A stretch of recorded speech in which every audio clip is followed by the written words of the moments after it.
The generosity of the Rice family donated our tavern and its property to the Northumberland County Historical Society.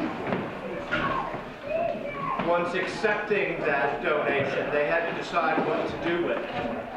Many of you all have seen pictures of what it looked like, the tavern, at that time. I'm not so sure if I'd have been on that committee, I wouldn't have voted to tear it down. I'm glad that I was not on that committee. Apparently the people on that committee had wisdom and vision and the foresight to see that that in fact was a gem and a real treasure to this county. I am happy to be a part of that, but I wasn't here at that time, and I really can't speak for that. So I'd like to have Bud come up and tell us what it was like during that period of renovation. That quick. I told you I'd fast. I want to eat at 6:30. Yeah, okay. Make it short, Bud.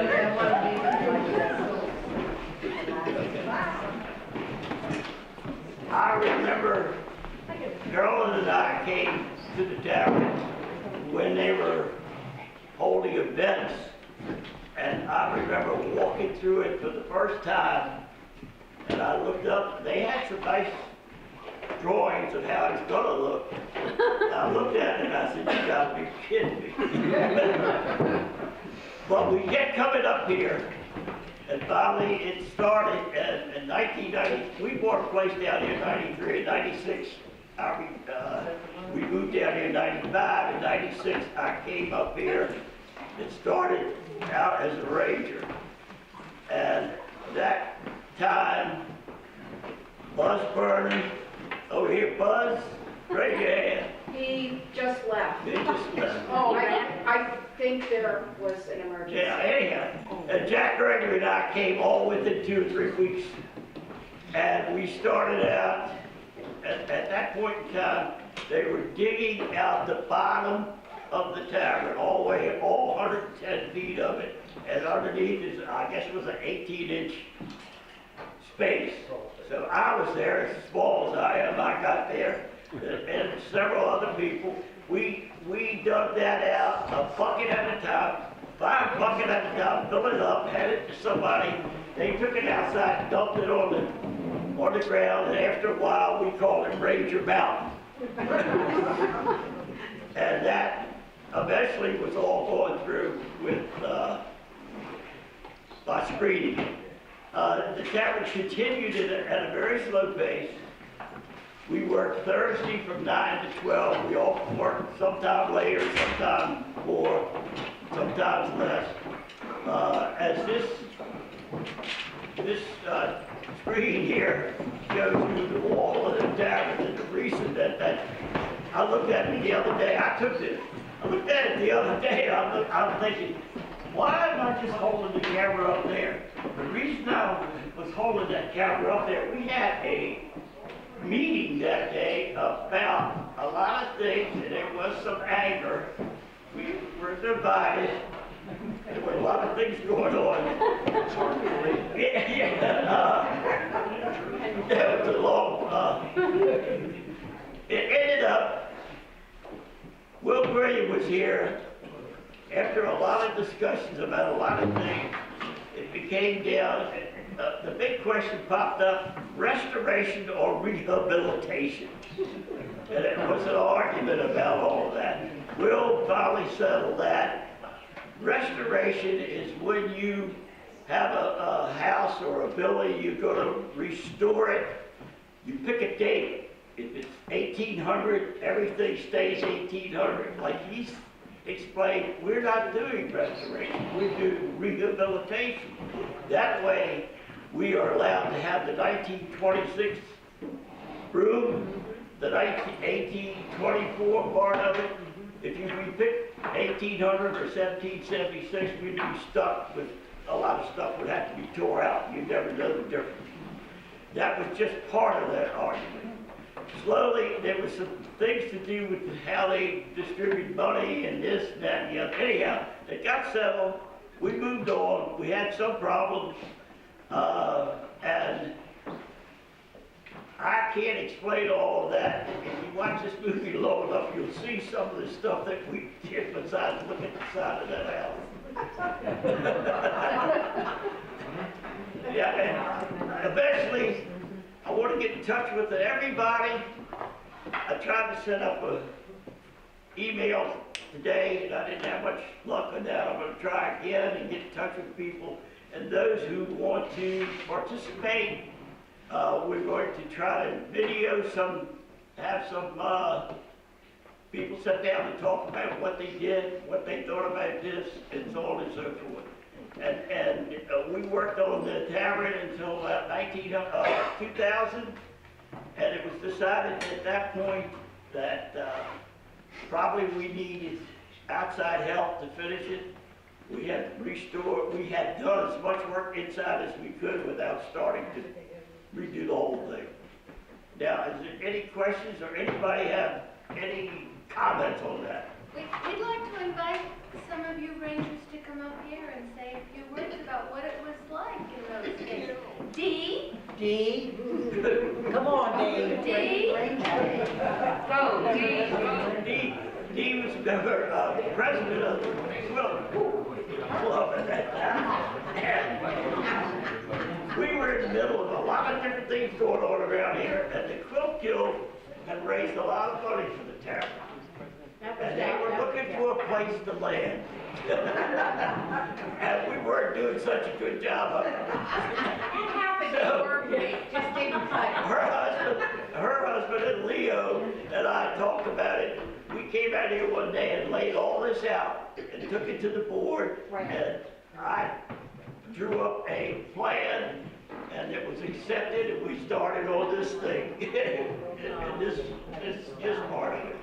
I'll have to tell you my first adventure here. I read in the paper, out of the local paper, we were having a historic dig here. And I had been off of a dig from Clona Beach. I've been down there with my son and Leo at an Indian dig. And I said, oh, this would be interesting. We were new here, and oh, so we did. Which we stayed home because the bugs bit us. And we're glad you didn't. Very glad. Anyway, then we were going to show everybody what we wanted to do here. Bob Butler had that beautiful model of what it was going to look like when it finished. And so we invited the community to come see what we want to do. We had holes in the floor. We put plywood over them so people wouldn't step through to the dirt. Had the tavern open. I mean, the back was jacked up. We had blue tarp on it. Blue tarp. We couldn't have survived that blue tarp. And I'm standing at the front door of the tavern, telling everybody, watch your step here. Don't step. That plywood is safe, but don't go off in the plywood. So they could look into the main room where Ms. Rice had her dining room. And I had a gentleman who stood there for about 10 or 15 minutes at the door looking in. So I said, it really is safe. You can go in. He says, no, I'm just standing here. And I said, oh, what are you standing there for? And he said, I'm reminiscing. And I said, what are you reminiscing about? He said, my wife and I had our wedding reception. And I said, we need to talk to you. That's Bob. What was Bob's last name? Bob and Martha. Robinson. I said, you need to talk to Bob.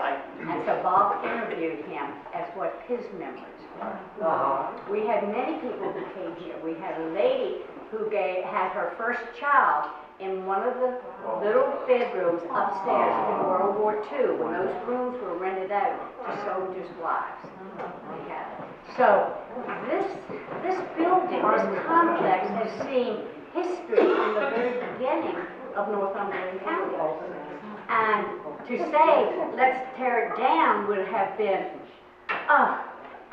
it would have been the biggest crime of the season, of the century, to tear this building down. So then, bottom line was, where do we get the money? You can't do anything for free. You gotta have the money, as you well know. So then we started hunting for money. The Quilt Guild came in, Anna organized the Quilt Guild. We're gonna raise money. Our excuse to the people that we got into the guild was, we need a place to quilt. The bottom line was, we needed you to make money so we could build the guild. So anyway, all right, first quilt, we took it everywhere to sell raffle tickets. We made $15,000.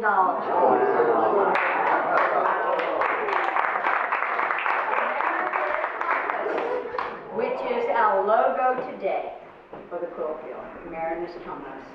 And then we made, we did some good, hey, we're going to make a good quilt. Strong. How strong. So you're going to have to coach. How it's strong said, God, I cannot believe you all put two pieces of material together and you make $15,000. So we said, gee, we'll put two more together. And we carried that quilt to North Carolina, South Carolina, Lancaster County, selling raffle tickets, all at our own individual expense to make the trip. And we had fun. So the Quilt Guild is, yes, a very valuable contributor to this building standing here today. Now, those who weren't here at the beginning don't understand the value of raising money. Some say, oh, what's the Tavern doing for us? It's providing you with a building over your head where you can come and reminisce and collect and do things. And it is part of this community. When we rededicate it, if we hadn't gotten the iced tea grant at the end to finish this, I mean, we were down to, everybody we were tired. We were broke. We were broke, yes. We were. And so, and I don't know who wrote the grant money. I don't remember. Jack Gregory. We're old. Jack Gregory? Jack. Oh, yeah, Jack. So we got the iced tea grant. Jack Blunt, True, my brother, happened to be president at the time. He said, okay, we can make this happen. And he and Jack Gregory made those trips back and forth to make sure we could qualify for and be under their guidelines for finishing up this tavern. And we did, and then we rededicated the tavern in 2001.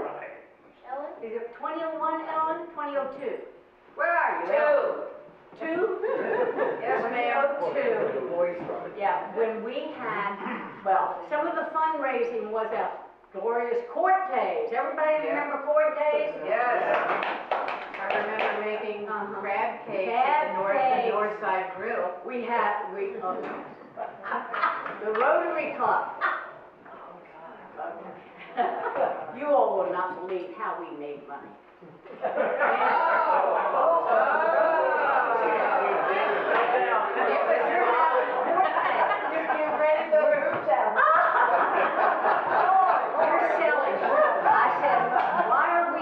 Somebody else come in here and sell hamburgers. I should have gotten that. But anyhow, I said, I can fix food to sell, which is what we did.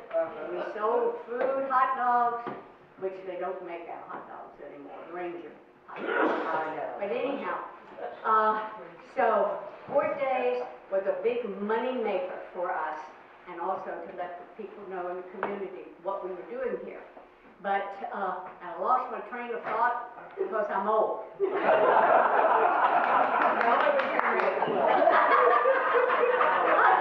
So we're selling, well, we are selling everything.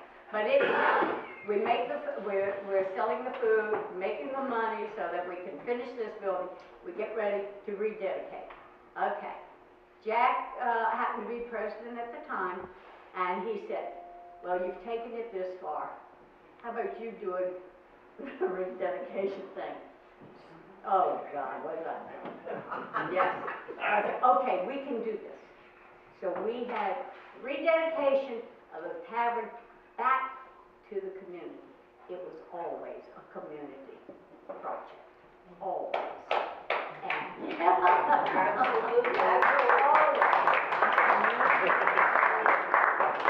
and we had a big celebration, and the building was here, and then we had this another gentleman come, bearing gifts. And he come up to me. I don't know why people pick me out. Come up to me. And he said, who do I see? I have some things that need to come back. And I'm looking at him. What do you mean, need to come back? He said, my mother used to live here. And she lives in Baltimore now with me. And when she read that we were rededicating the tavern back to the community, she told me they need to go home. And I said, what do you mean they need to go home? He said, in my car, I have the original bell that sets at the tavern now. And Mrs. Rice used to ring to alert the people that her dinner was ready to be served. And the original gas light. I want to know what to do with them. I said, you just wait right here. I'm going to find somebody to tell you. So, that's how we got those pieces. Because people had bought them at auction when the restaurant closed down, when she closed down the hotel, whatever you want to call it at that time. And people had bought those items. I was hoping over the years we'd have more pieces come back. I just don't know. Ellen, did we have any more pieces come back? Not while I was here. We got the Napoleon table, I don't know where that. The nutting table. The what? Nutting? Nutting, yes. Yes, we do. And it's 4 lovely chairs. Okay. But we got a few pieces. But, and I'm sure there's more out there.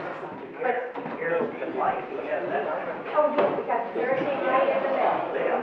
Yeah, kerosene, oh, kerosene, I said gas. Well, there's. Gas, kerosene studio. But anyway, let me tell you, many a hand went into raising the funds to put this building where it is today. And it continues to go on.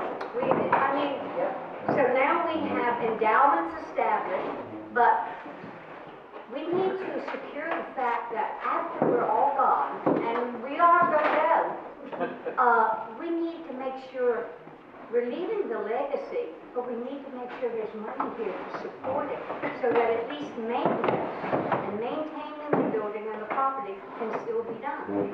And let people know what it took to put this building here. So, it's up to you all, younger retirees. Us old ones retired.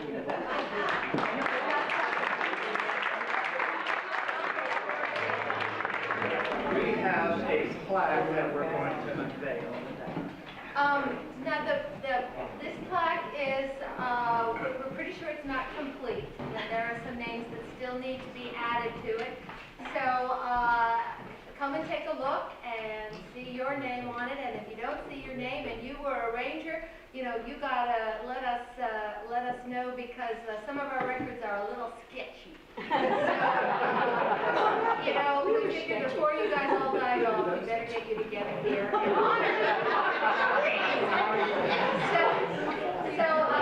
here's the plaque, and we'd like you to come take a look at it.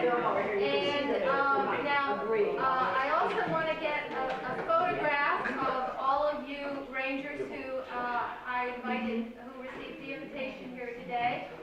Or if you are a ranger and didn't receive the invitation. We can do that after dinner, just don't leave.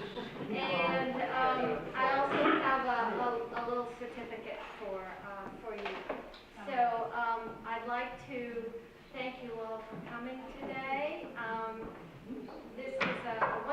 idea that Joe had. Stand up,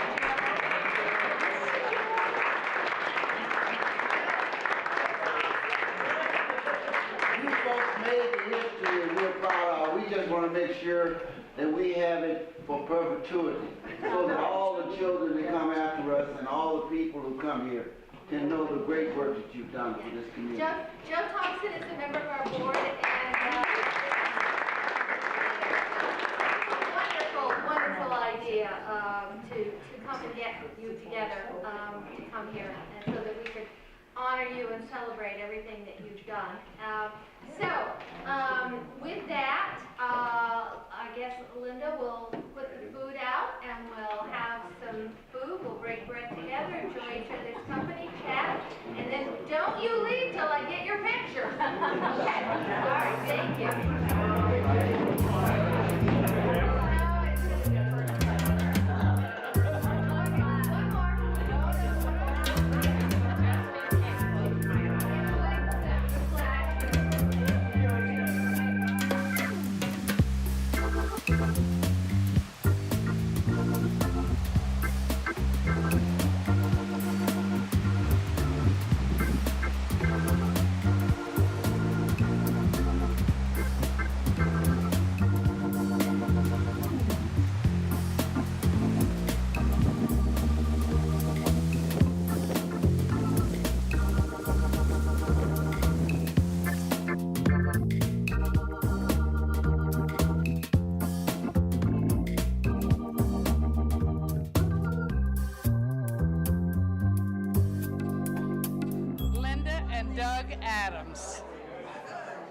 And we came to the Tavern in 2000 because we were building a home, and we came down to look the place over. It looked interesting.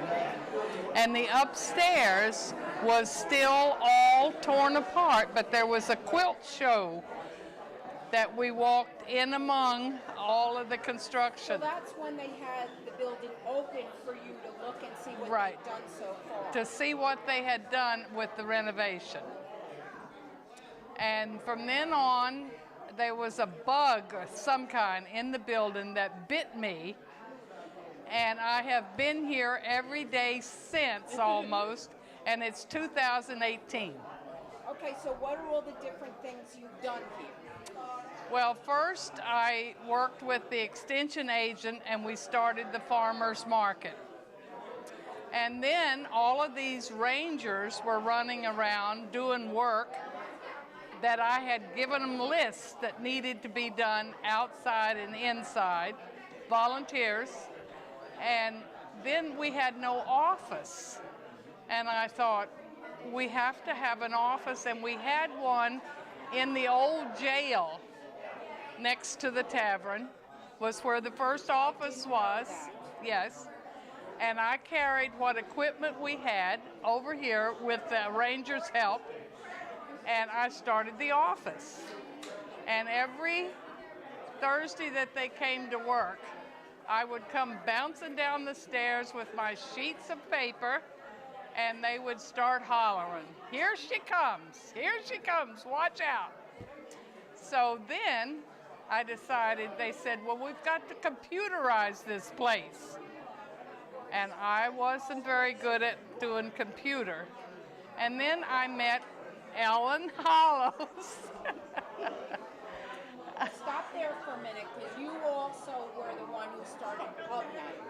I started Pub Night in one of the rooms above the first restaurant, which Tommy was the chef at the time.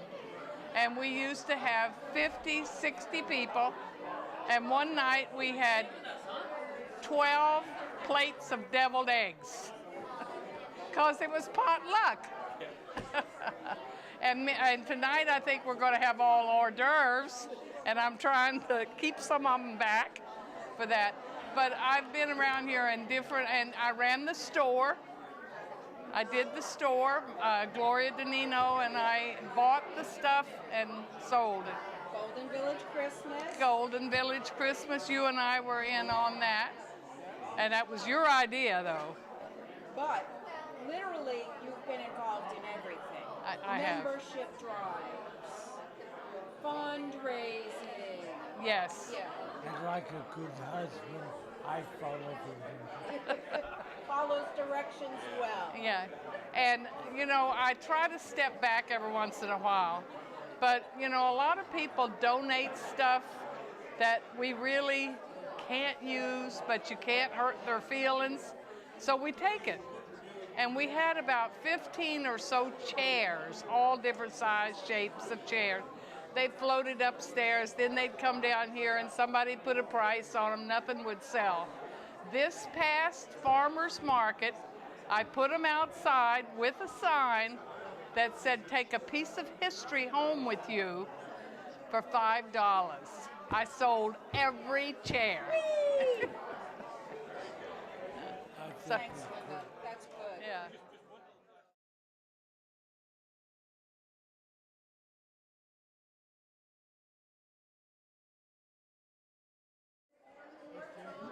William Disney, Sr., born in Maryland, grew up in D.C., worked for the the utility company Pepco for 45 years, decided to go to the waterfront. I've always liked water. We moved here in lieu of Maryland. Maryland was very expensive. We moved here in 1995, although we had bought a place in 93. And in 95 we moved here and came to the Tavern in 96. Had visited the Tavern on a number of occasions and looked at the building, and it was fairly pitiful, although they had plans that eventually worked out, although I didn't give it much of a thought at the time. I came in 96 along with Jack Gregory and Buzz Vernon. I would hope they would be here tonight. Jack Gregory has moved to North Carolina. Buzz is here, but he probably won't talk. We worked all the time on Thursdays, 9 to 12, either early or later, it didn't matter. We all came here for the same reason. We loved history, and we just wanted to see this thing work. You know, it looked often like it may never go, but it did. And then as we moved along, we worked all the time on Thursdays. We had fun. We worked. We enjoyed it. And eventually today we're looking at all the things that are good about it.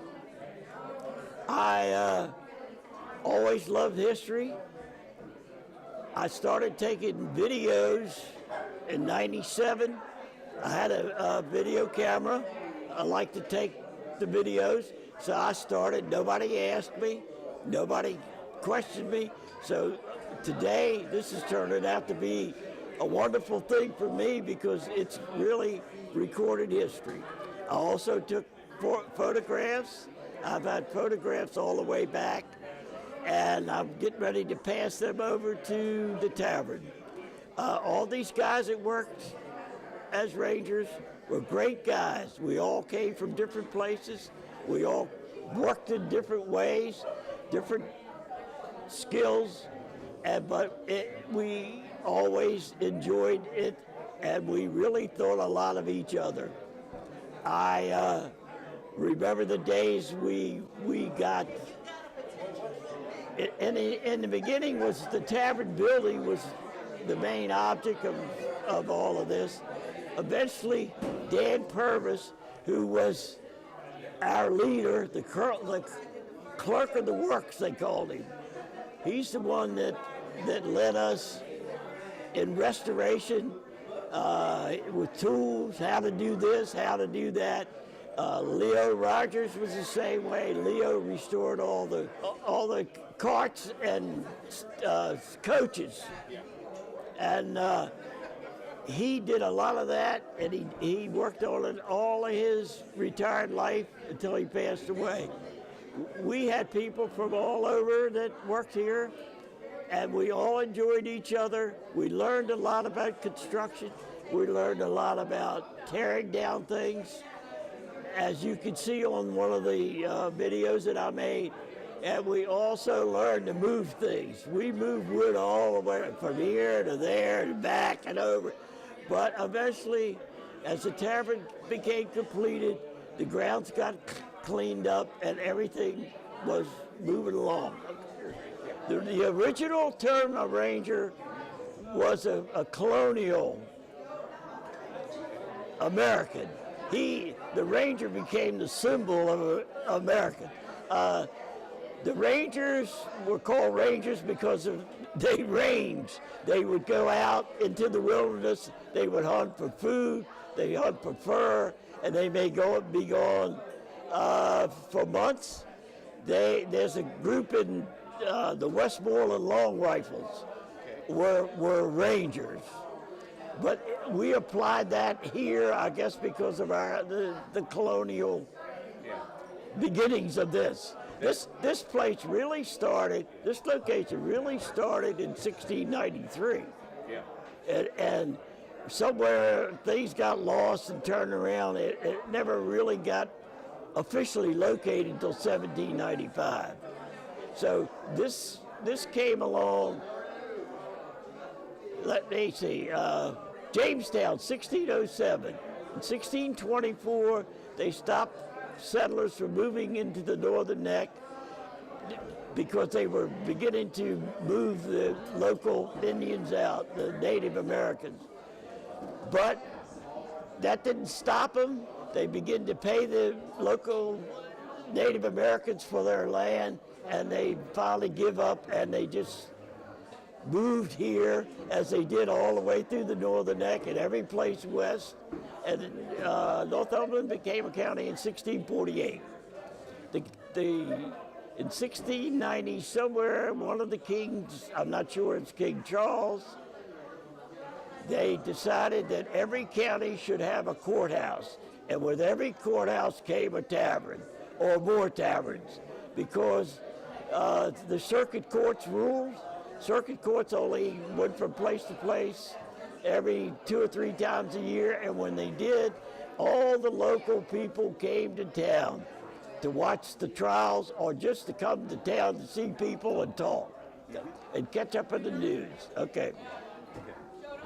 So the term ranger had nothing to do with the cat that used to be here? No, yeah, we don't want to forget Ranger Cat. Ranger Cat. Okay. Ranger Cat was here when they started this. I came in 96. They started this in 90. Ranger Cat got fed by the sheriff's office. We had a couple of people come up here every day and fed him. He was the best fed cat in the whole country, maybe the world.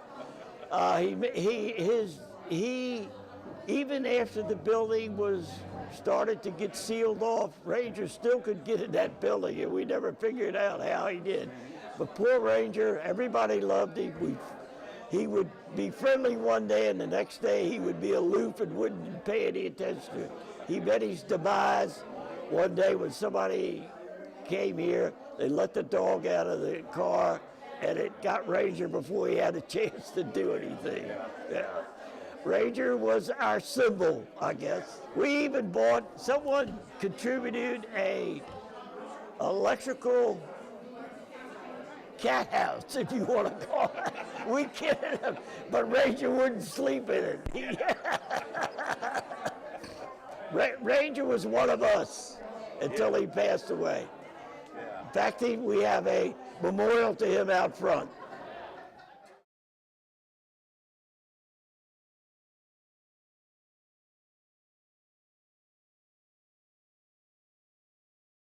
I've been in and out of here since 1950. Okay. And at one stage, before I came down here in 1950, I was a mechanical engineer. And I farmed here for 3 years on a family place, and had a daughter that was born deaf. So we went back to Detroit, and I went to work for Chevrolet Central Engineering. And I came back here, retired in 1989, Okay. and didn't have quite enough to do, so I designed and built a house, got a contractor's license, and did my own thing. But as far as the tavern is concerned, I can recall working out here on it was like a wind tunnel in February with Buzz Burhan, who was a retired airline pilot. And Buzz kept things going, but it was like a wind tunnel because there were no public buildings then. There were no other buildings. And the wind got a straight shot at you. Buzz kept things going pretty well because he had a wry sense of humor. He called it male bonding. Okay. But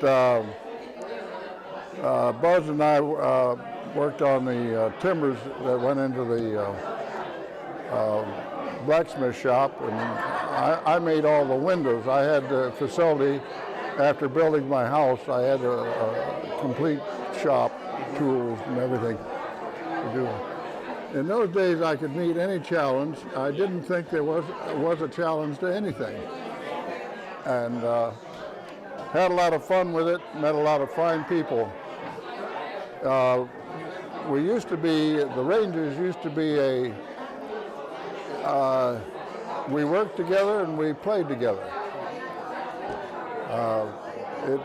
It was just a lot different than it is now. These folks are interested in making money, so forth and so on, necessarily. But I think the Rangers were a rather unique group that played, worked, and had friendships, you know. It was a social as well as a work thing, you know. And we all had a great time, and we knew each other. It's not like now just coming in and having a luncheon and a little talk and so forth and so on. Well, I think I'm going back to my favorite thing. I have to hydrate, you know. Yes. Yeah, I know. Thank you very much. Well, thank you.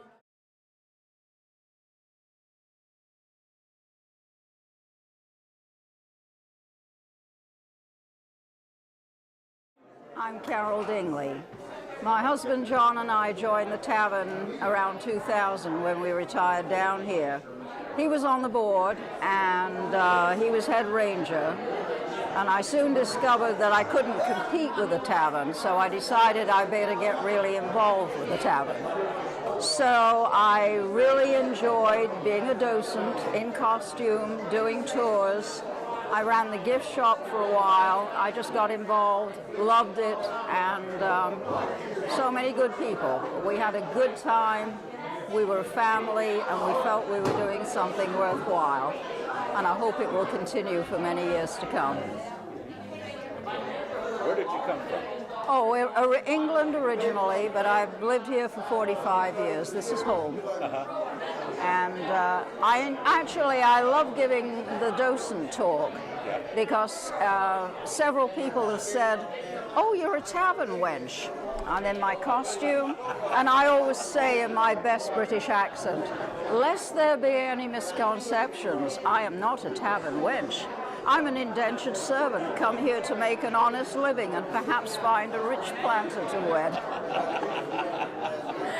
Good luck to the tavern. Love you all. Great, thank you.